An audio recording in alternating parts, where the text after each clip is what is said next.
Halo teman-teman semuanya. Sekarang tanggal 2 Mei, hari Sabtu, jam 10.46 pagi di New York. Kita bertemu kembali di kuliah spiritual dan kali ini kita akan coba untuk membuat versi video dari tulisan saya kemarin ya, yang berjudul tentang pemuda beruntung ya. Thank you, ada 33 teman yang sudah like, thank you juga ada 3 orang yang sudah komen. Thank you banget. Bagus-bagus semua komennya. Thank you juga buat like-nya. Saya ingin memberikan hadiah lebih. Yuk, kita bahas sekarang dengan versi videonya. Pelajaran apa yang bisa kita dapatkan dari cerita yang sederhana itu. Oke? Nah, supaya teman-teman bisa lengkap informasinya, saya ceritakan ulang aja. Ya, seperti apa ceritanya kemarin. Oke?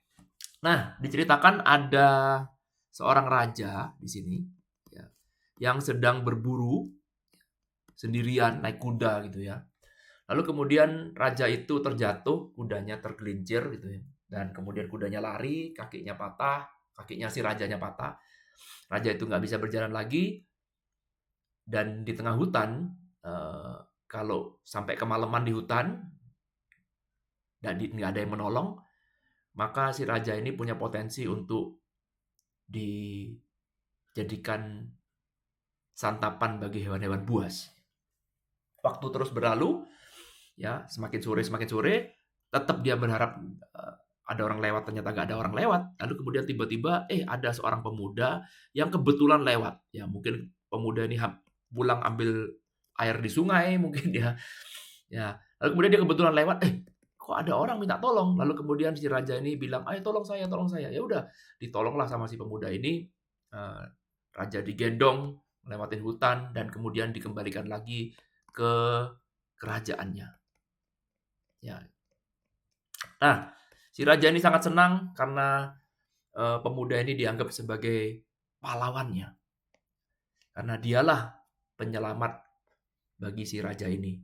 Lalu kemudian eh, dia pun mengumumkan kepada rakyatnya bahwa wah nih pemuda ini benar-benar adalah seorang superhero saya yang dikirim oleh semesta menyelamatkan hidup saya. Ya, pemuda ini pun mendapatkan puji-pujian dan kemudian si raja ini mengucapkan, "Oke, wahai anak muda, sebagai hadiah dari saya karena kamu eh, sudah bisa menyelamatkan saya. Sebagai hadiahnya, saya akan izinkan kamu minggu depan, bukan sekarang, minggu depan untuk masuk ke dalam gudang kekayaan kerajaan. Ya, jadi gudang ini berisi semua tumpukan kekayaan dari kerajaan ini dan kamu boleh berada di gudang itu selama 15 menit. Jadi saya kasih waktu kamu 15 menit, kamu boleh ambil apa saja yang ada di dalam gudang itu. Apa saja, bebas. Karena saya saking kayanya, diambil sedikit juga nggak ada masalah. Oke. Lalu kamu dengar itu, si apa namanya, si anak muda ini pun bersukacita, yes. Kemudian dia segera pulang ke desa untuk kembali lagi minggu depannya, karena dia dijanjikan lagi minggu depan. Oke. Lalu lalu kemudian si pemuda ini pulang kembali ke desanya, dia menceritakan kabar baik ini terutama kepada pacarnya dia yang selama ini, apa ya, menolak untuk dinikahin karena nggak punya duit. Rupanya pemuda ini adalah pemuda yang sangat miskin. Ya, dia nggak punya duit. Ya, dia ingin memberikan sesuatu bagi pacarnya, tapi ternyata nggak bisa. Nah, sekaranglah saatnya. Dengan nanti emas yang dia akan ambil, berlian yang akan dia ambil mungkin, ya itu akan membuat hidupnya dia jadi berubah bumi dan langit. Ya, lalu kemudian dia, wah ini sebentar lagi saya akan jadi orang kaya nih, orang kaya. Semua orang berpartisipasi, semua orang happy di desa itu, siap-siap. Lalu kemudian dia sudah merencanakan, oke, kalau gitu saya mau bawa karung aja. Ya biar biar nanti dapatnya bisa lebih banyak lagi. Saya mau bawa karung. karung yang seberapa ya? Yang 100 kilo, yang 200 kilo, terserah. Pokoknya saya sudah latihan dulu selama 1 minggu ini untuk bisa membawa emas sebanyak-banyaknya. Sebentar lagi saya jadi orang kaya. Yes, yes, yes, yes. Oke, lalu kemudian 1 minggu berlalu. Oke, 1 minggu berlalu dan kemudian si si pemuda ini sampailah di hari H-nya. Ya. Ketika mencapai hari H, dia disambut baik oleh si raja dan kemudian dia bilang, ayo sekarang saatnya kamu masuk ke dalam gudang istana saya. Apakah kamu sudah siap? Oh ya, ya sudah siap. Ya, maka kemudian si pemuda ini pun segera menuju ke satu ruangan ditemani oleh raja dan dia bilang, raja mengatakan seperti ini. Oke, kalau kamu sudah siap, saya akan tepati janji. Kamu lihat di balik pintu ini, ya di balik ada pintu. Oke. Di balik pintu ini ada sebuah lorong, di mana di dalam lorong itu ya adalah jalan menuju ke gudang kekayaan kerajaan kita. Oke. Ini pintu yang super duper rahasia, tidak ada satupun rakyat jelata yang pernah masuk pintu ini dan pintu ini dijaga dengan sangat-sangat ketat. Kamulah rakyat jelata pertama yang masuk dalam pintu ini. Oke, saya akan tepati janji, silakan masuk, selamat jadi orang kaya. Kamu boleh ambil apapun. Ingat, jangan lupa waktu kamu cuma 15 menit. Tidak boleh lebih. Sesuai dengan perjanjian. Oke? Oke. Lalu kemudian pintu dibuka ya, dan timer langsung berjalan. Ya, timer mundur langsung berjalan. Sebenarnya jarak menuju ke pintu ini tidak begitu jauh.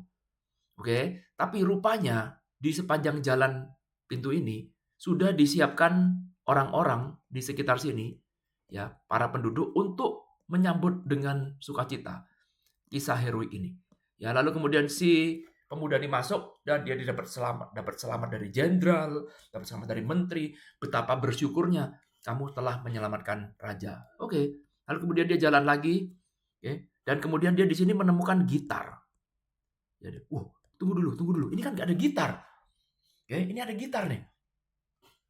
Nah, rupanya si pemuda ini adalah orang yang sangat suka sekali dengan musik klasik, terutama gitar klasik. Gitu. Ya, dan dia ini benar-benar tergila-gila dan dia tahu persis gitar mana yang bagus, gitar mana yang jelek. Ya, lagi-lagi karena dia miskin, dia cuma kepengen aja, nggak bisa membeli. Ya, tapi dia tahu ini gitar mahal. Lalu rupanya ada gitar mahal yang ada di sini. Wah, dia terkecoh. Ya, dia melihat, ini kok ada gitar. Ini gitar yang gue mau ini. Wah, ini eksotis sekali. Ini nilainya sangat-sangat tinggi. Saya benar-benar suka. Ini pasti gitar ini boleh diambil. Pasti boleh diambil. Maka kemudian dia nggak pakai waktu lama. Dia sudah ngecek ini original, asli. Gak mungkin raja beli gitar palsu. Dan kemudian dia ambil gitar itu. Dia masukkan gitar ke karung. Gak apa-apa, masih ada space. Oke. Lalu kemudian dia berjalan lagi. Ternyata tidak lama dia berjalan, ketika dia berada di sini, dia bertemu dengan satu orang gitaris pujaan dia. Ya, sebut saja gitarisnya itu namanya adalah A, gitu ya. Ya, dia ini benar-benar pujaan gitarisnya ini benar-benar, wah ini gitaris pujaan gua. Lalu kemudian si artisnya ini, aktornya ini ya yang gitarisnya nih, musiciannya ini, dia langsung memanggil si A, lalu kemudian dia pun juga mengucapkan terima kasih atas jasamu ya, sudah menyelamatkan raja. Terima kasih. Lalu kemudian izinkan saya menyanyi di depan kamu. Ya, tadi awalnya si pemuda ini bilang, boleh nggak saya foto dengan kamu? Aduh, saya ini benar-benar ngefan loh sama kamu nih, ngefan banget. Selama ini kepengen nonton konsernya, nonton kursi paling murah aja nggak mampu bayar. Sekarang kok orangnya ada di depan. Aduh, happy banget. Diajak foto, dikasih tanda tangan. Terus kemudian dia bilang, ini gitar. Wah, gitar ini bagus sekali. Gimana kalau saya kasih gitar saya juga, plus kasih tanda tangannya.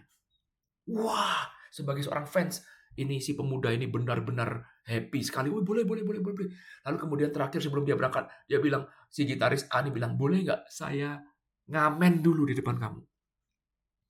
Kebetulan saya bawa semua kru saya spesial untuk perform di depan kamu. Di depan kamu aja. Wah, dia tersanjung. Gila, selama ini dia nonton konser aja gak sanggup, tiba-tiba sekarang gitaris pujaan saya lagi dia mau manggung di depan saya bersama seluruh krunya. Wah, dia bener-bener tersanjung. Ya, dia ikut menyanyi, dia menikmatin sekali musik dari gitaris ini, dan tidak lama kemudian setelah selesai, ya udah. Lalu kemudian dia ingat, oh iya, sorry ya, bukan saya nggak mau, tapi saya harus buru-buru, saya harus pergi ke gudang istana. Oke? Ya udah, setelah itu ya udah selesai. Ternyata ketika dia mulai jalan ke sini, teman-teman, ya, tiba-tiba alarm berbunyi. Loh, kenapa? Langsung tiba-tiba pasukan kerajaan datang mengawal dia, langsung dia mengatakan, mohon maaf anak muda, kamu tidak seharusnya berada di sini. Silakan kamu keluar sebelum saya tebas kepalamu. Silakan kamu keluar. Loh, saya kan dapat izin dari istana. Saya belum ngambil emas di sini. Ingat, saya ini pahlawan loh. Saya ini adalah superhero yang menyelamatkan raja. Oke? Saya belum ngambil emas nih. Saya belum ngambil apapun. Lihat, karung saya kosong. Karung saya belum ada isinya. Saya masih belum ngambil ini. Kasih saya waktu lagi. Dan nggak bisa, dia bilang prajuritnya, no.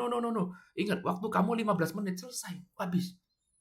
15 menit sudah selesai, maka sekaranglah saatnya kamu harus pergi. Tinggalkan tempat ini, atau kamu akan saya tebas kepalanya. Maka singkat cerita, akhirnya pemuda ini pun harus terpaksa keluar, karena ikutin aturan. Ya, dia pun tidak bisa menyalahkan raja, karena raja sudah memberikan kesempatan 15 menit. Dia pun menyesali karena pada saat dia keluar dia cuma membawa 2 gitar, 1 gitar eksotis, 1 lagi gitar dari gitaris pujaannya dia, di mana nilainya dari 2 gitar ini sebenarnya sangat-sangat rendah dibandingkan dengan gudang harta yang bisa dia ambil. Ya. Nah, ceritanya cuma sampai di situ, teman-teman. Ceritanya nggak penting, lagi-lagi ya. Yang terpenting adalah pelajaran apa yang teman-teman bisa dapatkan dari cerita ini? Apa pelajarannya? Oke. Nah, saya mencoba untuk men-sharingkan pendapat saya tentang pelajaran ini. Ya, tentu saja pelajaran yang pertama adalah kita itu mudah sekali untuk terdistract. Ya, terdistract itu apa ya? Terdistract, teralihkan, gini ya. Teralihkan dari tujuan utama kita. Ya. Jadi ketika masuk tadi pemuda ini sudah yakin, oh saya akan pergi ke gudang harta. Ya, ini tujuan saya.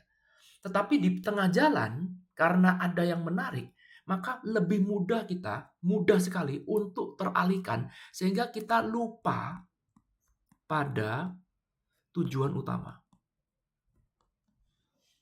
Nah, oke? Ini.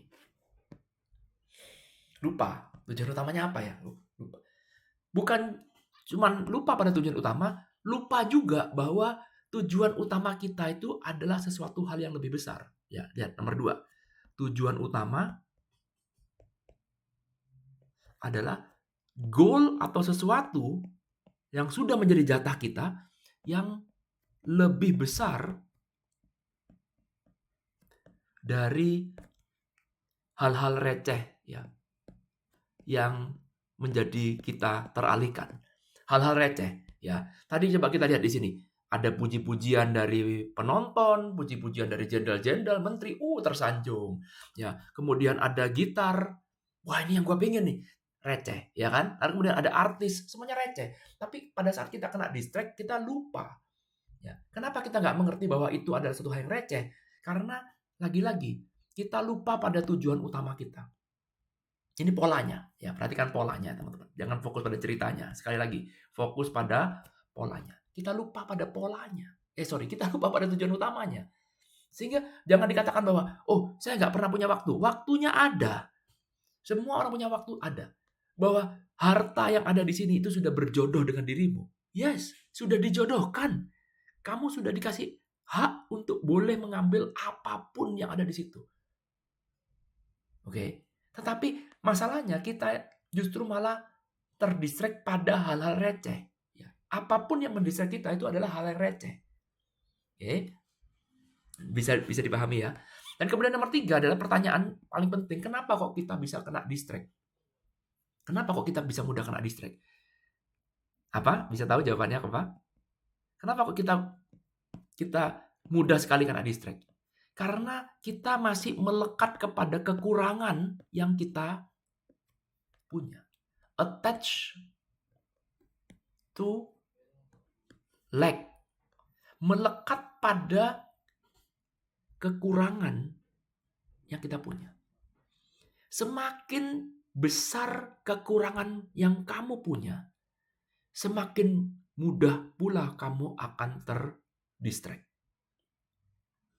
Oke? Saya ulang lagi. Semakin besar kekuranganmu, maka semakin besar pula peluang kamu untuk kena distract. Nah, perhatikan di sini. Kalau kita lihat cerita ini ya. Oke? Lihat ceritanya. Oh, rupanya si pemuda ini adalah orang miskin. Dikatakan orang miskin. Dia sendiri pun juga mengakui kalau dirinya miskin. Miskin berarti kekurangan dia adalah besar. Oke? Kekurangannya. Bukan miskin berarti dia gak punya harta. Enggak. Orang boleh gak punya harta. Tetapi kekurangan ini adalah sifat mental. Ini kekurangan adalah state of mind. Bukan apa yang kamu punya. Enggak. Bisa nggak orang kaya raya tetap kekurangan? Bisa nggak? Orang punya duit sedikit dengan orang punya duit banyak. Ya. Apakah bisa kekurangan? Bisa. Ini ya bisa kekurangan, ini ya bisa kekurangan. Ini sudah bukti bahwa yang namanya kekurangan itu tidak bergantung pada apa yang kamu punya. Enggak. Ya, karena itulah obat dari lack bukan more. Bukan. Kalau kamu sudah kekurangan seperti ini, obatnya bukan more. Kalau berpikir, oh kalau saya punya lebih banyak uang, maka saya tidak kekurangan. Perhatikan, kalau saya tadi nggak punya uang, saya sudah kekurangan. Kalau sekarang saya punya banyak uang, apakah kekurangan saya hilang? Enggak, kekurangan saya malah berlipat ganda. Tambah banyak. Sekali lagi, karena apa? Kekurangan itu adalah state of mind. Bukan karena dia punya apa atau nggak punya apa. Tetapi karena state of mind-nya dia kekurangan. Oke. Nah, ketika dia mengatakan, "Oh, ada gitar," ya. Kenapa kok ditaruh gitar di situ? Ya, oke. Kenapa kok ditaruh gitar di situ? Karena ini ada kekurangannya dia. Coba perhatikan kalimat tadi. Sebenarnya si pemuda ini udah lama kepingin banget punya gitar itu. Tapi apa daya, gak punya duit. Duitnya gak ada. Itu gitar itu jadi kekuranganmu. Betul? Ya. Si raja ini rupanya bukan raja yang sembarangan. Raja ini adalah raja yang sangat bijaksana, sangat cerdas menurut saya. Kenapa? Karena dia tahu pemuda ini gak akan pernah mungkin bisa mencapai gudang kekayaannya. Ketika si raja ini mengumumkan bahwa si pemuda ini boleh masuk ke dalam ruang kekayaan dan mengambil semua yang ada dalam ruang kekayaan itu selama waktu 15 menit, para menterinya sudah mulai berpikir, waduh, Pak Raja, Baginda Raja, nggak salah, tak? Orang ini bisa ngambil sebanyak-banyaknya, wah nanti kalau kita bangkrut gimana? Si Raja dibilang, tenang aja, nggak akan dia bisa masuk ke ruang. Loh, kok bisa? Dia sudah memprepare. Ya, apa yang dia lakukan? Dia menyerang kekurangannya. Kekurangan ini loh. Kekurangan ini. Dia tahu apa yang dia pengen. Kenapa kok tiba-tiba ada gitaris A? Bayar gitaris A lebih murah ya, daripada kamu harus kehilangan harta kekayaan. Betul? Sehingga dia bayar gitar, beli gitar otentik. Ini mah murah. Betul? Bagi raja ya. Sehingga bagi orang ini gampang terdistract. Dia menciptakan suatu kondisi di mana dia memanfaatkan kekurangannya untuk mendistract. Ya, tiba-tiba ada gitaris A. Bayar gitaris A mah murah. Apalagi kalau dia perform buat raja. Betul? Suruh performnya udah perform aja. Lebih murah. Kenapa kok dia yang dipilih gitaris A? Karena dia tahu itu juga kekurangan dari si miskin ini. Si pemuda miskin ini. Sehingga si raja ini tahu persis kenapa dikasih waktu 1 minggu ya untuk mempelajarin apa kira-kira kekurangan dari orang ini. Sehingga si detektif kerajaan datang ke desa ini, mengikuti pemuda ini, dia mengetahui, oh ternyata dia kurang. punya kekurangan A, B, C, dan kekurangan itulah yang kemudian akan mendistract. Lihat rumusnya. Semua kekuranganmu akan menjadi bahan untuk mendistract. Karena kekuranganmu itulah, lalu kemudian kamu bisa teralihkan sehingga kamu lupa pada tujuan utamamu. That's it. Oke, dapat gambaran? Ya. Semoga bisa memberikan insight teman-teman. Dari video ini kita sama-sama bisa belajar. Itulah sebabnya kenapa kita setiap hari harus melakukan meditasi. Ya, sebisa mungkin teman-teman. Meskipun cuma 5 menit, meskipun cuma 10 menit, it doesn't matter, nggak apa-apa. Tiap hari kamu melakukan meditasi. Apa sih Pak meditasi itu? Meditasi adalah kamu bagaimana merasakan sebuah state di mana kamu merasakan whole and complete. Merasakan suatu dirimu sudah utuh, whole and complete. Ya, inilah yang kemudian kita sebut sebagai kondisi di mana kita adalah merasakan abundance tanpa alasan. Tanpa pakai kata tapi, Pak, tapi, no, tapi, no alasan, no reason. Oke? Tiap hari harus bisa mengakses ini. Kenapa? Karena abundance adalah obat sebenarnya dari lack. Jadi setiap hari kita minum vitamin supaya mengobatin lack kita. Bahwa semua orang pasti punya lack. Saya pun termasuk. Gak ada orang di dunia ini gak punya lack. Betul? Tetapi lack kita ini adalah sebuah challenge untuk kita transform agar kita bisa jadi lebih baik. Jangan sampai orang lain memanfaatkan lack kita. Atau kondisi kita kena distract gara-gara lack kita. Kekurangan kita. Maka setiap kekurangan kita ini harus dicicil, diobatin setiap hari. Setiap hari. Kita merasakan whole and complete. Whole and complete. That's it. Sehingga kita tidak terjebak untuk melakukan hal yang receh. Meditasi ini juga sama dengan latihan untuk pause. Berhenti dulu. Setiap kali kamu mau menghujat orang, setiap kali kamu mau menyimpulkan kalau saya benar kamu salah, ya, mau ngebully orang, pause dulu. Latihannya ini ketika kita meditasi. Oke? Nah, coba deh tonton ulang dan renungkan video ini. Cerita ini sangat-sangat powerful. Bawa dalam perenungan teman-teman. Coba gali lagi pembelajarannya apa yang bisa kita pelajarin lebih dalam lagi tentang cerita ini. Ya. Lalu jangan lupa di-sharingkan karena kita semua akan sama-sama belajar. Oke? Ya, pesan moralnya cuma satu, ya ini dia. Oke? Setiap hari latihan.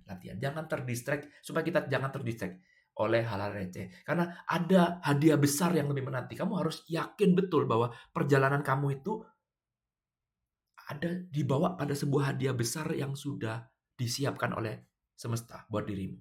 Jangan terdistract oleh hal-hal yang receh. Move on. Udah. Jangan itu terus diulang-ulang. Oke, move on. Jalan terus. Ingat, ada hadiah besar menanti dan waktunya sangat terbatas. Jangan buang-buang waktu untuk satu hal yang receh. Bagaimana supaya bisa begitu? Nih, sudah saya kasih solusinya. Setiap hari latihan meditasi untuk bisa merasakan whole and complete. Biarpun cuma 5 menit, 10 menit itu sudah cukup. Semoga bisa memberikan insight. Thank you. I love you all. Bye.